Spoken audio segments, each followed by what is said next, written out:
తాటంకం అంత గొప్పది. తాటంకము తనకి తాను ధరించింది స్త్రీ. ఈ తాటంకం ఎట్టి పరిస్థితులలో చెవులకి తాటంకం లేకుండా భర్తకి కనపడకూడదు భార్య వివాహం అయ్యాక. అయితే శంకరులు తాళిబొట్టు గురించి మాట్లాడకుండా తాటంకం గురించి ఎందుకు మాట్లాడదాం అంటే, ఒకటి గుర్తుపెట్టుకోండి, ఏమండి ఏదో చెవుకి కన్నం పెట్టి అందులో చిన్న తాటాకి తోస్తే దానికి అంత గొప్ప శక్తి ఉంటుందా? ఈ దేశ సార్వభౌమాధికారాన్ని అంతటినీ తీసుకెళ్లి మీరు 3 మీటర్ల గుడ్డలో 3 రంగులు పూసి జాతీయ పతాకం చూపించట్లా? పతాకం కనబడితే ఎక్కడున్నా ఇలా శాల్యూట్ చెయ్యట్లా? మీ దేశ సార్వభౌమాధికారాన్ని మీరు ఒక పతాకంలో చూపించట్లా? మీరు నమ్ముకున్నటువంటి మీ యొక్క శక్తినంతటినీ ఒక గుర్తులో మీరు చూపించుకోవట్లా? ఇది బ్రాహ్మణ్యమని చెప్పడానికి మీరు మెడలో యజ్ఞోపవీతం వేసుకోవట్లా? వీటన్నింటికీ పవిత్రత ఉండగాలేంది పెద్దల చేత సంస్కరింపబడి చెప్పినటువంటి చెవికి ఉన్న తాటంకములకు ఎందుకుంటుంది ఆ శక్తి? ఉండి తీరుతుంది నీకు నమ్మకం ఉంటే. నీకు నమ్మకం లేకపోతే నిన్ను రక్షించగలిగిన వస్తువుని నువ్వు వదులుకున్నావు అంతే, నీకు ఆ రక్షణ ఉండదు. అందుకని అమ్మా నీ చెవులకి తాటంకం ఉంది. శంకరులు తాళిబొట్టు గురించి మాట్లాడకుండా తాటంకం గురించి ఎందుకు మాట్లాడారు అంటే, శంకరుల యొక్క దృష్టి వేరు. అమ్మ చెవుల గురించి ఎందుకు మాట్లాడతారంటే, అమ్మ చెవులు మన ప్రార్థనలు వింటాయి. అందుకని శంకరాచార్యుల వారికి అమ్మవారి చెవుల పట్ల ప్రత్యేకమైన భక్తి. కాదు చెవులు శబ్దాన్ని వింటాయి. శబ్దం ఆకాశగుణికం. ఈ ఆకాశంలోంచి మొట్టమొదట సృష్టి వచ్చింది. ఈ చెవిలోకి మొట్టమొదట మంత్రోపదేశం జరుగుతుంది. ఈ చెవికి ఆభరణమైన తాటంకం పరమశివుడు ఉన్నాడనడానికి అమ్మ సౌభాగ్యానికి గుర్తయింది. ఆ పార్వతీ పరమేశ్వరులు మనకి తల్లిదండ్రులు. అందుకని శంకరులు అంటారు, అమ్మా ఈ దేవతలందరూ తాగారమ్మా విషాన్ని. తాగితే మాత్రం బతికున్నారా? వాళ్ళు బ్రతికి లేరు. కానీ నీ భర్తో అమృతం తాగలేదు, విషాన్ని తాగాడు. అయితే నీ భర్తకి ప్రమాదం వచ్చిందా? రాలేదు. ఎందుకు రాలేదు? తవజనని తాటంక మహిమ మనకి జ్ఞాపకం చేస్తున్నారు. ఇది అమ్మకేనా? ప్రతి సుమంగళికి, ప్రతి స్త్రీ అమ్మవారి స్వరూపమే.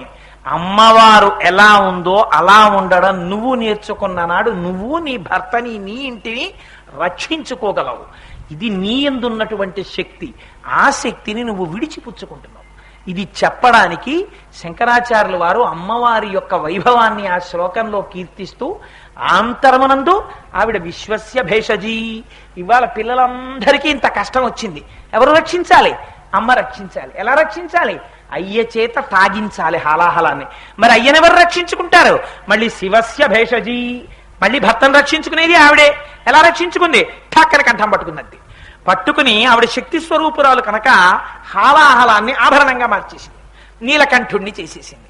లేదు అమ్మ అయ్య వేరా, పాల తెలుపు వేరా, అయ్యవారే ఇక్కడ ఉంచేసుకుని నీలకంఠుడై కూర్చున్నాడు. తప్పేం లేదు, మీరు ఎలా చెప్పినా తప్పేం లేదు.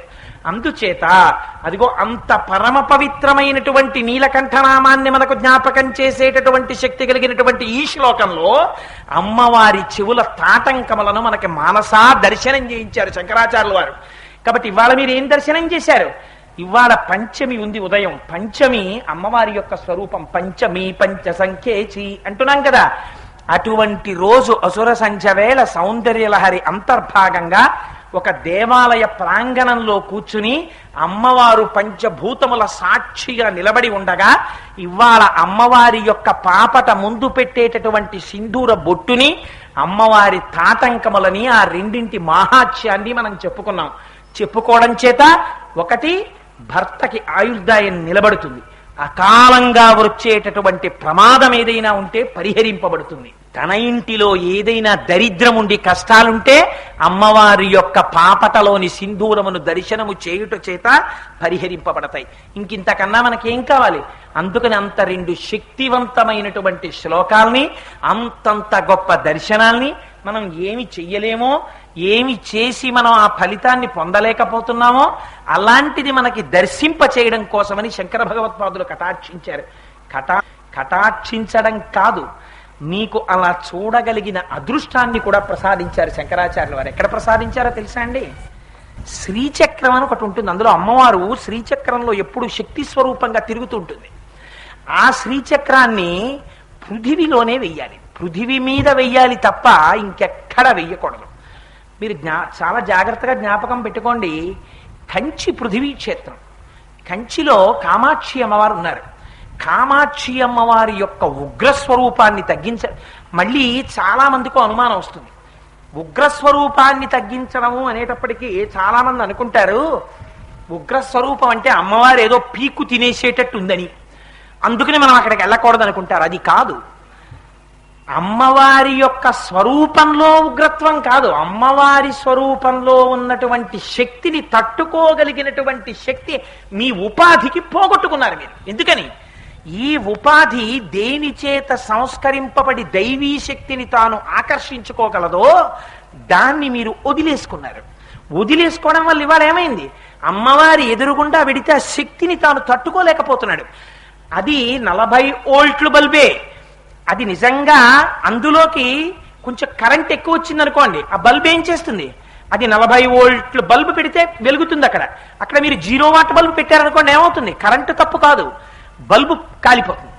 అలా అప్పటికి ప్రజలలో ఉన్నటువంటి తపశ్శక్తిని దృష్టిలో పెట్టుకుని ప్రతిష్ఠ చేయబడ్డాయి.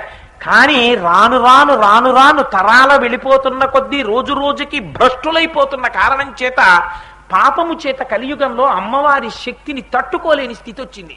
అప్పుడు శంకరులు ఈ జాతికి చేసిన గొప్ప ప్రయోజనం, ఆ ఎడిషనల్ పవర్ ఏదుందో అమ్మవారిలో, మనుషులు ఎంత శక్తిని మాత్రమే తట్టుకోగలరో అంతకన్నా అధికంగా ఉన్న శక్తిని అమ్మవారిలోంచి డిడక్ట్ చేశారు, తీసేశారు.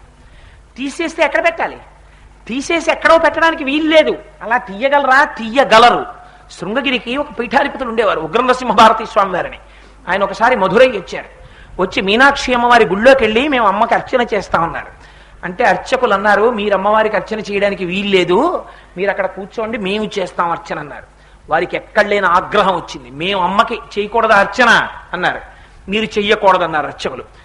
వెనకనున్న శిష్యుణ్ణి పిలిచారు, ఎరా నీ చేతిలో కొబ్బరి బొండ ఉందా అన్నారు. ఉందన్నాడు.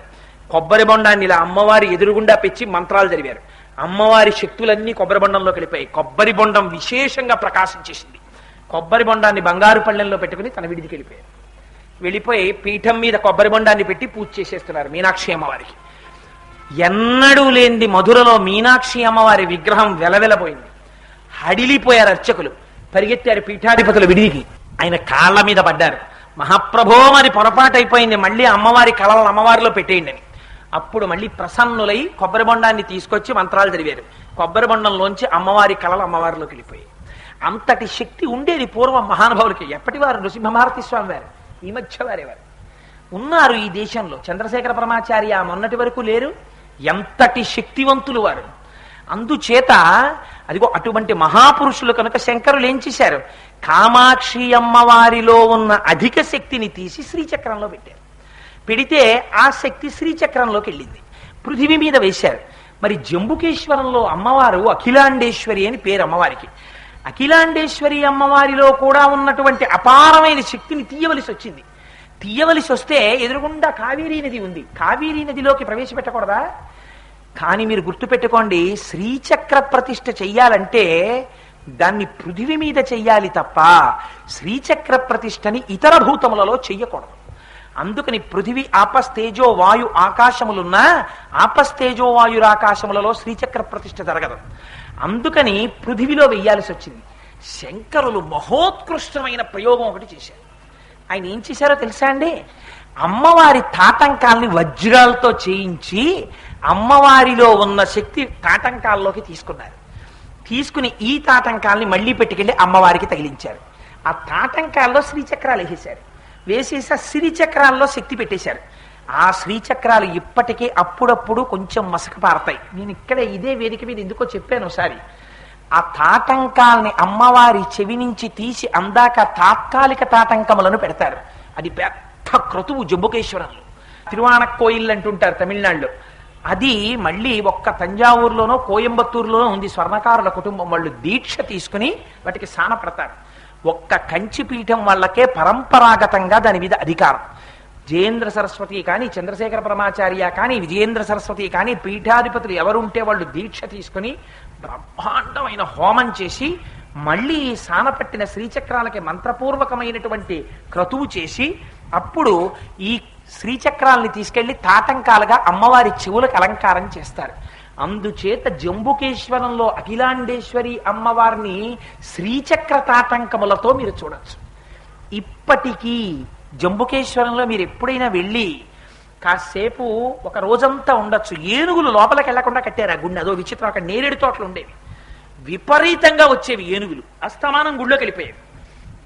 అది జలలింగం. పరమశివలింగం దగ్గర ఎప్పుడు నీరు ఊరుతూ ఉంటుంది. అది ఎక్కడి నుంచి వస్తుందో తెలియదు, ఎవరి మీద చల్లరు. ఆ నీరు తీసి పెరట్లో పోసేస్తుంటారు. ఇప్పటికీ ఒక అలనేరేడు చెట్టు ఉంటుంది అక్కడ. ఏనుగు గుడిలోకి వెళ్ళడానికి వీలు లేకుండా ప్రాకారాలన్నీ కట్టారు. ఏనుగులు లోపలికి వెళ్ళలేవు గుడిలోకి, అంత చిత్రంగా కట్టారు. సరే, నేను ఇవాళ మరి ఎంతకని చెప్పగలను కానీ నిజంగా అసలు ఆ జంబుకేశ్వరం గురించి వింటే మీరు ఆశ్చర్యపోతారు. అంత గొప్ప దేవాలయం ఇప్పటికీ కూడా.